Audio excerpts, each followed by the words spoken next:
The Blue de Coonhound, which originated in Louisiana, was developed from the Grand Bleu de Gascogne hound of southwestern France, as well as the English foxhound, the cur dog, the American foxhound, and the black and tan Virginia foxhound. Originally, Blue de Coonhounds were registered in the United Kennel Club under the English foxhound and coonhound, but were recognized by the club as a separate breed in 1946.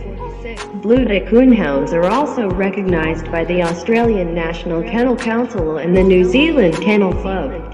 In April 2009, the breed was accepted by the American Kennel Club, and in December 2009 they became eligible to compete in AKC Coonhound events 6-7. The American Blue Gascon Hound is the name for a subgroup of Blue de Coonhounds that is larger, heavier and more houndy looking than the standard Blue de. American Blue Gascon Hounds are often referred to as old-fashioned Blue des.